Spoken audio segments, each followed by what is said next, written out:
우리에게 주시는 하나님의 말씀 보시겠습니다. 사도행전 2장 22절로 36절에 있는 말씀 교독하시겠습니다. 이스라엘 사람들아, 이 말을 들으라. 너희도 아는 바와 같이 하나님께서 나사렛 예수로 큰 권능과 기사와 표적을 너희 가운데서 베푸사 너희 앞에서 그를 증언하셨느니라.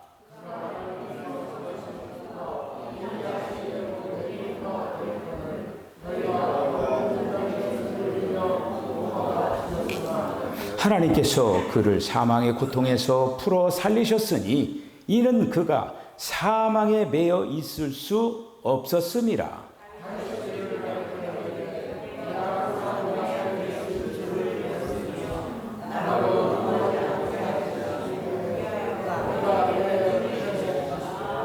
그러므로 내 마음이 기뻐하였고 내 혀도 즐거워하였으며 육체도 희망에 거하리니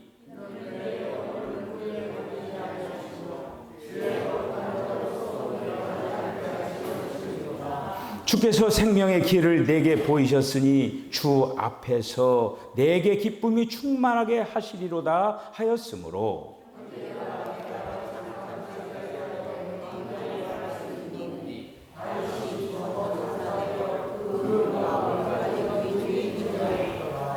그는 선지자라. 하나님이 이미 맹세하사 그 자손 중에서 한 사람을 그 위에 앉게 하리라 하심을 알고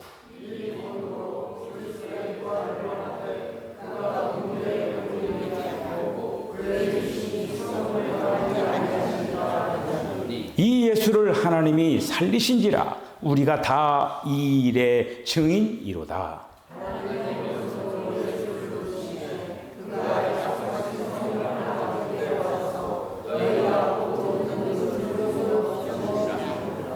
다윗은 하늘에 올라가지 못하였으나 친히 말하여 이르되 주께서 내 주에게 말씀하시기를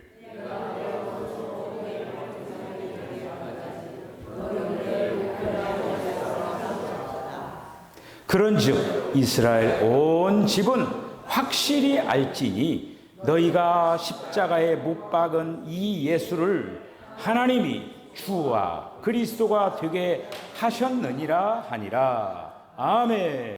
기도하겠습니다. 주님, 은혜와 사랑을 감사합니다.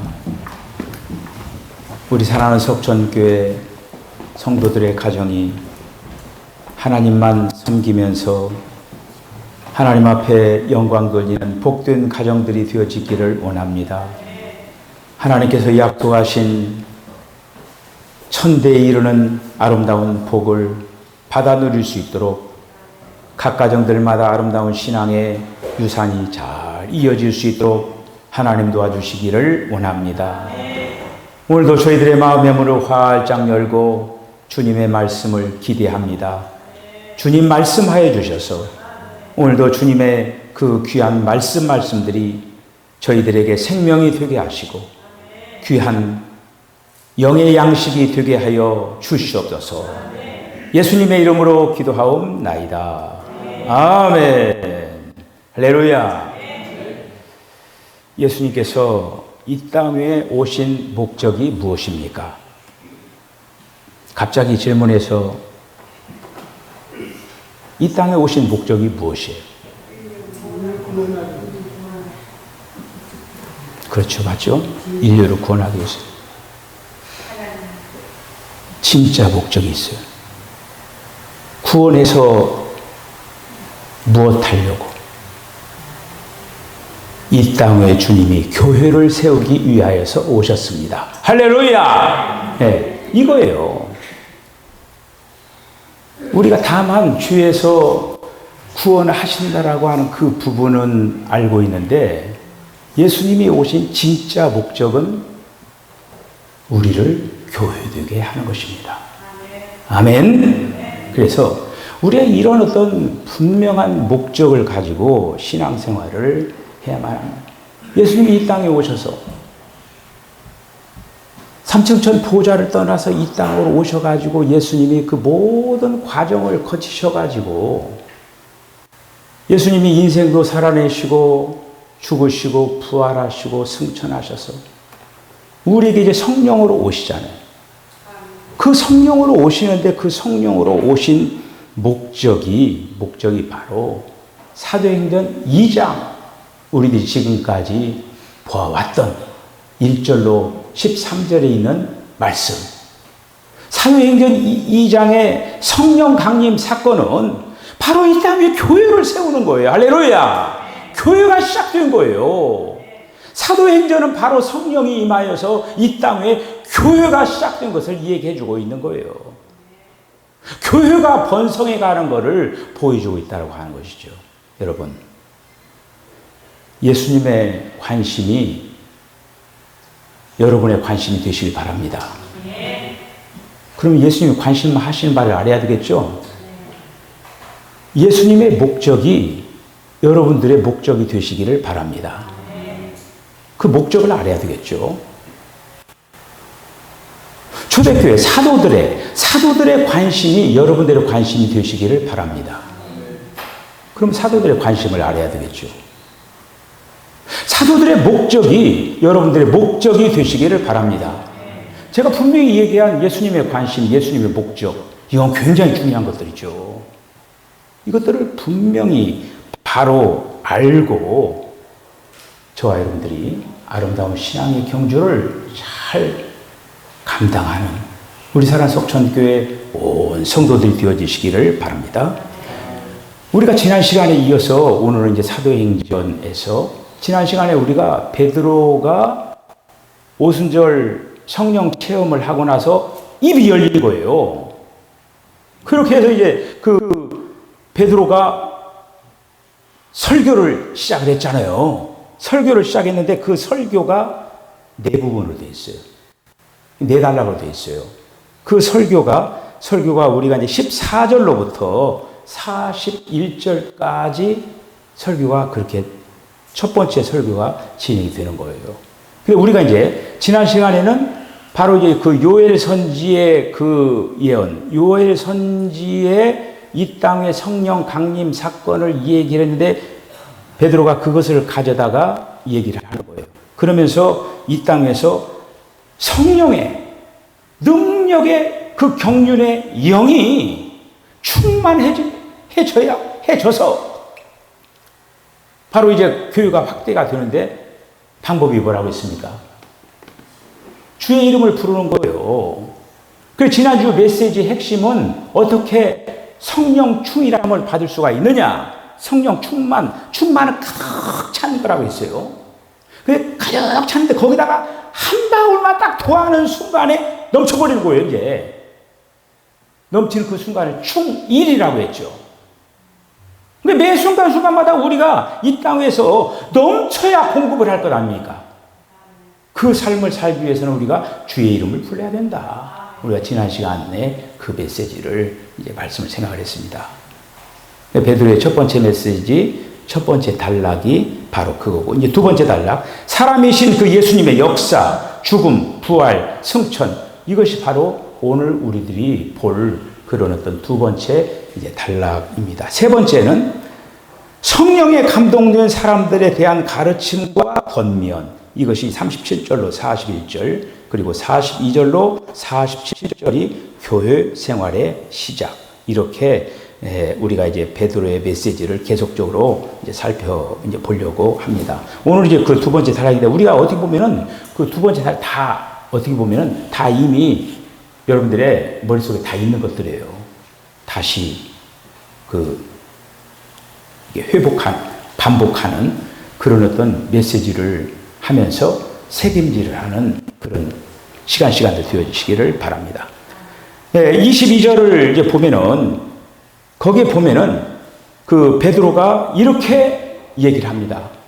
오늘 제가 성경 본문을 여러분들에게 이제 전달을 하는데 그 메시지를 베드로가 한 거예요.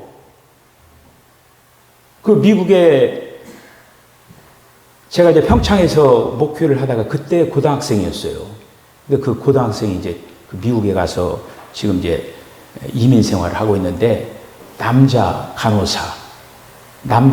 그 간호사를 하고 있는 거예요. 미국은 그렇게 해서 그 지금 열심히 그렇게 어떤 직업에 대한 긍지를 가지고 이렇게 이제 하고 있는데 그 집사님이 신앙생활을 아주 열심히 잘하고 있습니다. 근데 아침마다 이제 자기가 큐티한 것들을 또 이렇게 이제 보내오고 또 저는 이제 새벽 기도회라든지 이렇게 하는 것도 보내주고 이렇게 하는 거예요. 하는데 그 교회가 이제 어느 날 부흥회를 하게 됐대요.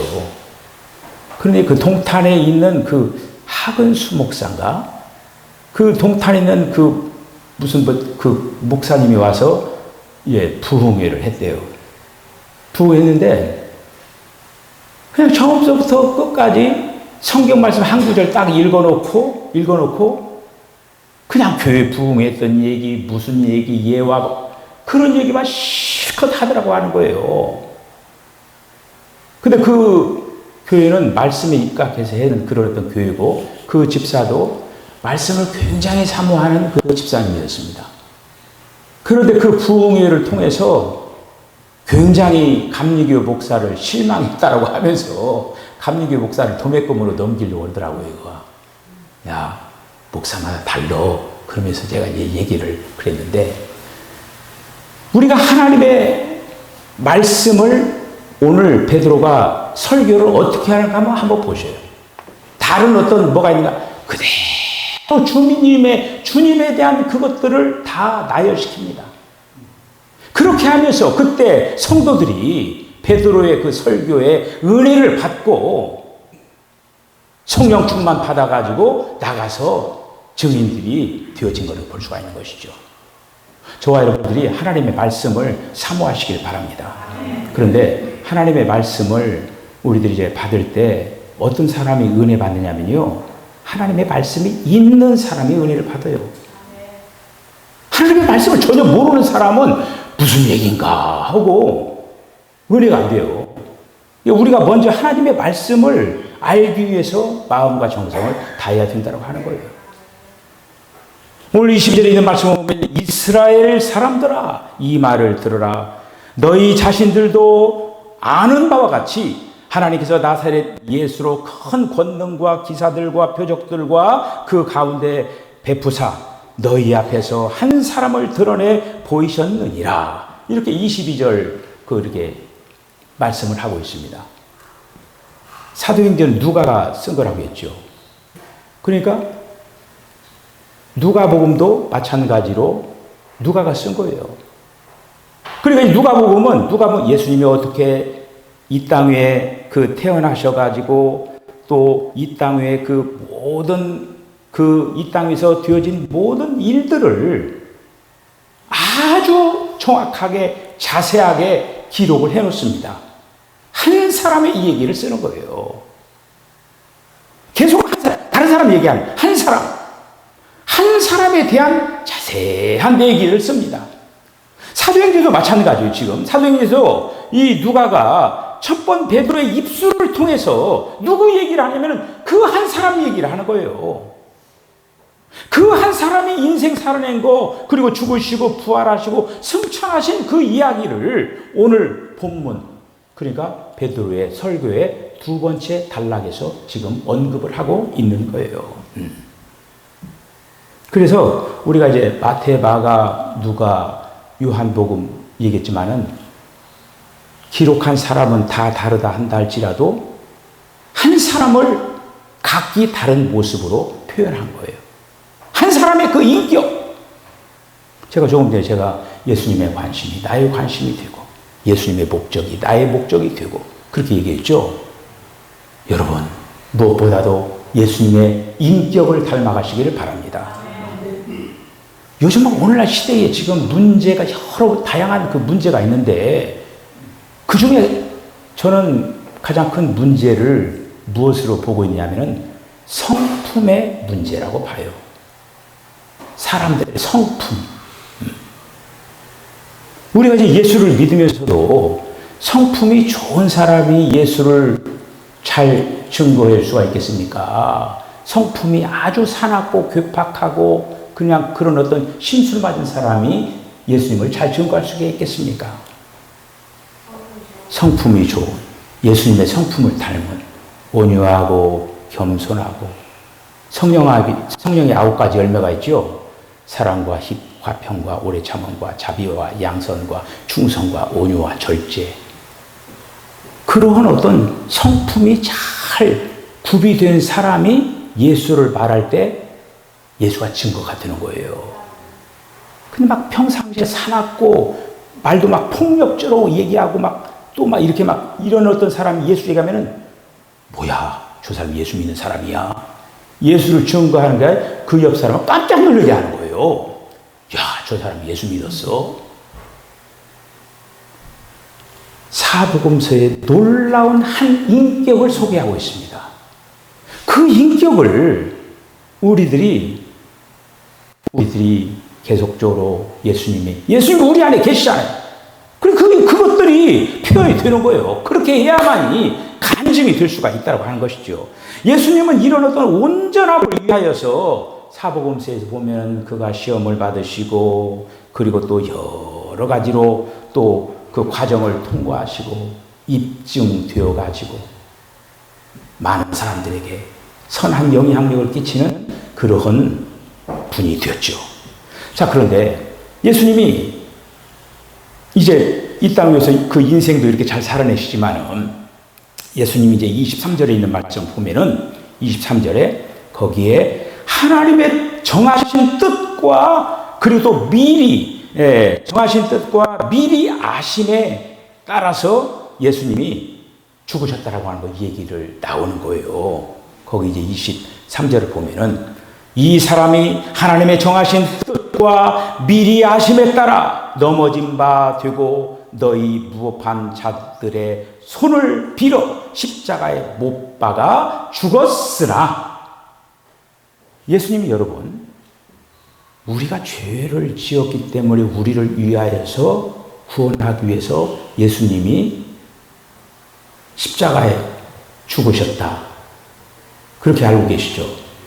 그런데 예수님은 우리가 이미 에덴 동산에서 아담과 하와가 선악을 알게 한 나무의 실과를 따먹기 전에 하나님은 예수님이 십자가에 달리신다라고 하는 그 부분을 말씀하셨다고 하는 거예요. 베드로전서 1장 20절에 있는 말씀 보면은 그는 창세 전부터 미리 알리신 바 되고 말세에 너희를 위하여 나타내신 바라. 여러분, 말세가 어디에서 어디까지라고 했어요? 제가 수요일날 질문했습니다.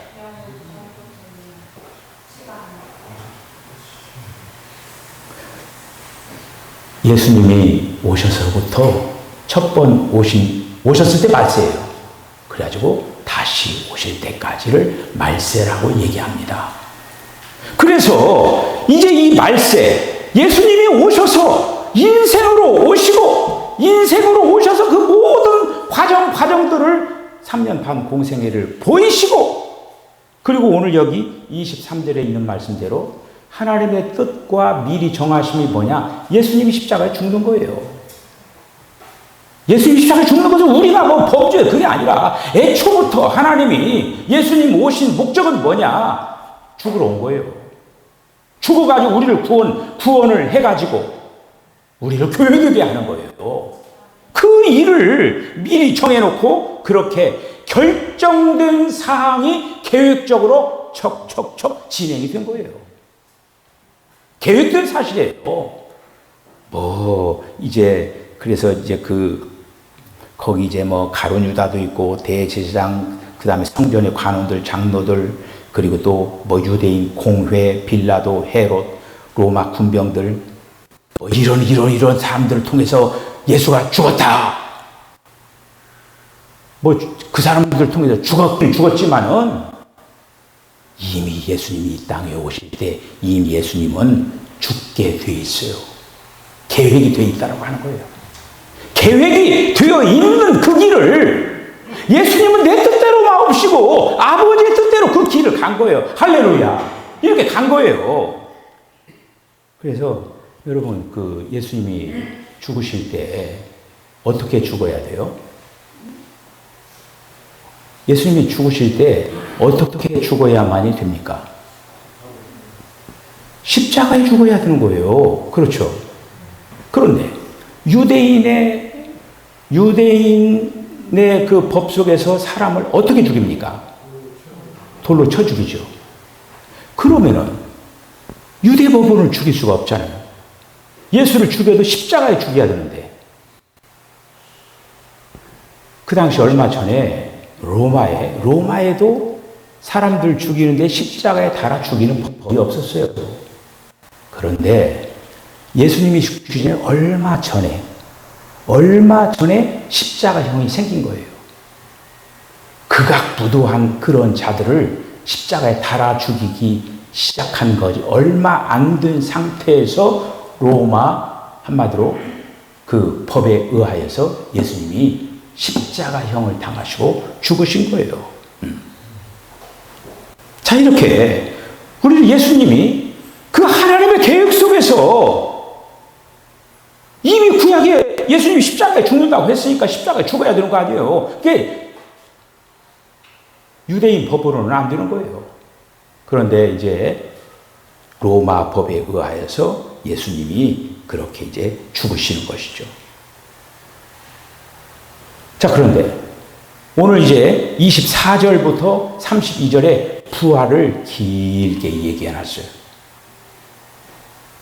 이 부활이라고 하는 것이 어떻게 보면 기독교 신앙의 어떻게 보면 핵심적인 그런 어떤 요소와 같은 거예요. 이거가.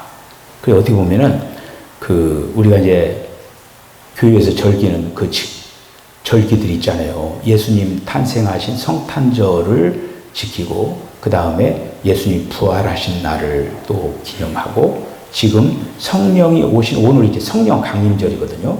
오늘 이제 성령 강림절을 또 지키고 이렇게 하는데 어떻게 보면은 우리는 그 성탄절은 굉장히 이렇게 이제 좀 사람들이 그 성탄절을 잘 지키잖아요, 이렇게. 근데 부활절에 대해서는 어떻게 보면 성탄절보다는 덜 중요하게 생각하는 거예요. 그런데 어떻게 보면은 탄생보다도 이 부활절이 중요한 거예요, 부활절. 예수님이 사람으로서 이 땅에서 태어나셔가지고 사람으로서 죽었다가 처음 살아나신 분이 누구냐? 예수님이에요. 공자도 살아나지 못했어요. 석가도 살아나지 못했어요. 유일하게 예수님만 살아나신 거예요. 할렐루야. 그리고 우리가 이제 이 다음에 이제 우리가 살아나는 거죠. 기독교라고 하는 거는 바로 살아나는 걸 믿는 거예요. 그 지금 우리는 이 다음에 이제 그 주님이 오시기 전에 우리가 이제 죽으면 다 이제 무덤에 다 이제 묻히는데 주님이 오시면은 어떻게 되냐? 주님이 오시면은 죽은 자부터 살리는 거예요. 죽은 자부터. 그 다음에 살아남은 자를 끌어올리는 거지. 한번 산채로 바꿔가지고. 황당한 얘기 같아요? 근데 저는 황당한 얘기가 아니라 이건 이제 성경 말씀이에요. 성경 말씀. 여러분들 오늘도 지금 화장장 하는 사람들이 많잖아요. 그 사람들 다 태워가지고 지금 흙으로 이렇게 보내거든요. 여러분 이렇게 뭐라고 하죠? 갑자기 예? 유골함에다 이렇게 넣어가지고 정중하게 이렇게 모신다고 해서 그 탄 죄가 어떻게 바꿔져 가지고 자기의 어떤 뭐가 된다? 그 전혀 아니에요. 다만 죽으면은 이건 흙이기 때문에 흙으로 돌아가는 거예요. 저는 제일 좋은 화장법이 뭐냐? 죽으면은 그냥 자연으로 보내는 거예요. 태웠으면 그냥 흙으로 이렇게 보내는 거예요. 이렇게 막 유골함에 넣어가지고 막 쫙 나일지까 막 전시시켜가지고 그렇게 하면은 오히려 빨리 흙으로 가야 되는데 그건 좀 아닌 것 같아요. 제가 제 의견이니까 여러분들 그거 가지고 장 목사는 어때 그러지 말고 제 그 의견이에요. 일단 태운 거는 그냥 그 흙이에요. 그거 가지고 어떻게 하나님이 이 장청이라고 하는 사람을 죽었는데 그걸 이렇게 그 죄를 갖다 어떻게 해가지고 뭐 내 몸을 만들고 그게 아니에요. 하나님께서 이 다음에 죽은 자를 살릴 때는 그냥 그걸 관계없이 신령한 몸을 우리들에게 입혀주는 거예요. 할렐루야! 자, 이래서 여기 이제 24절로 32절에 긴 그 본문을 부활에 대해서 베드로가 증언하고 있는 거예요. 베드로 어떻습니까? 대단한 사람이 된 거예요. 오순절 그 성령 체험을 하고 나서 지금 어떻습니까? 지금 베드로 설교하는 거 봐요. 대단하잖아요, 지금. 도대체 이런 어떤 것들이 베드로 입에서 막 쏟아져 나오는 거예요, 지금. 제가 이 본문들을 쭉 다 한번 이제 소개를 했으면 이제 좋겠는데, 어쨌든 여기 보면은, 24절에 보면은 예수님이 사망에 매여 있을 수가 없었다라고 하는 거예요. 사망이 예수님을 붙잡고 있을 수가 없었다라고 하는 거예요. 사망이. 왜 그랬을까요? 예수님은 부활의 생명이 있는 거예요. 부활의 생명이 있는 그 예수를 사망이 붙들을 수가 없는 거예요. 그래서 예수님은 어떻게 보면요, 그 십자가에 달려 죽었다라고 하지만 예수님은 실제적으로는 예수님 겉에 몸은 잠시 죽임을 당했죠. 그러나 예수님 안에 있는 그 생명이 있잖아요. 부활 생명. 그 생명은 건들지 못한 거예요. 이 사람의 이 몸뚱아리, 예수라고 하는 몸뚱아리는 한마디로 십자가에 달려가지고 죽인 거예요. 근데 죽였는데 그 죽은 그 몸뚱아리를 이제 어떻게 되냐. 하나님이 그 몸뚱아리를 신령한 몸으로 바꿔가지고 예수를 부활의 첫 열매로 세웠다고 합니다. 예수님은 사망에 의하여서 패배당하지 않았습니다. 승리했어요. 무덤의 문을 열으시고 부활의 첫 열매가 예수님이 되셨다고 하는 거예요. 그 얘기를 쭉 지금 증언하고 있는 거죠. 그러면서 여기 이제 그 30절에 보면은 이미 그에게 맹세하사 그의 허리의 열매 중에서 한 사람을 그의 보좌에 앉게 하리라 하심을 알았으므로 여기에서 허리의 열매가 나오는 거예요. 자, 그런데 여기서 지금 이거는 무엇을 얘기하냐면 예수님을 얘기하고 있는 거거든요. 누가복음 1장 42절에 자손이라고 하는 얘기가 나와요. 자, 그런데 우리가 그 헬라 원문을 이렇게 살펴보면은 이 허리의 열매라고 하는 그 헬라어 단어가 카르포스라고 하는 말이에요. 그 카르포스라고 하는 말인데 누가복음 1장 42절에 자손이라고 하는 말이 카르포스하고 같이 가고 있다고 하는 거예요. 그러니까 이 얘기는 뭐냐면은 예수님이 오직 그리스도만이 지금 누가가 계속적으로 증언하고 있는데 그 한 사람의 부활을 증언하고 있는 거예요. 그 한 사람의. 그래서 이 32절에 이제 베드로가 그 부활에 대해서 결론을 내리거든요. 그런데 뭐라고 하냐면은 이 예수를 하나님이 살리셨도다. 그 예수는 인성을 가지신 분이죠. 예수 그리스도 그렇잖아요. 그런데 예수는 사람 예수예요. 그리스도는 하나님이시라고 합니다. 그리고 예수님은 사람이면서 하나님이라고 하는 거예요. 그 우리가 예수 그리스도 그러잖아요. 그런데 여기 32절에 이 예수를 하나님이 살리셨도다. 우리 모두가 이 일에 증인이로다. 기독교라고 하면 뭐냐? 예수가 하나님이심을 믿는 거예요. 예수가 하나님이셔요. 예수가. 그래서 여기 이제 그 승천까지 오늘 그 베드로가 얘기를 하잖아요. 예수님이 어떻게 보면 이 땅에 오셔서 낮아질 대로 낮아지셨죠. 그리고 죽을 때도 가장 간악하게 죽임을 당한 거예요. 자, 그런데 하나님께서는 그 예수를 부활시켰을 뿐만 아니라 지극히 높인 거예요. 승천 보좌에다가 앉히신 거예요. 승천 보좌에다가 그 예수를 지극히 높여가지고 뭐가 되겠느냐? 주와 그리스도가 되게 하셨다고 하는 거예요. 할렐루야. 이거를 지금 베드로가 입술을 열어가지고 지금 간증을 하고 있는 거예요. 그러면서 그 유대인들을 향해서 뭐라고 하냐면, 너희들이 십자가에 달아 죽인 그 예수가 바로 주고 그리스도다. 그리스도라고 하는 건 메시아라고 하는 이라고 똑같거든요. 그러니까 히브리어로는 메시아, 헬라어로는 그리스도 똑같은 거예요. 기름 부음 받은 자, 이런 뜻이거든요. 구약에 그 기름 부음 받은 자, 기름 부음 받은 자 세 종류가 있죠. 왕, 제사장, 선지자들에게 기름을 부었잖아요.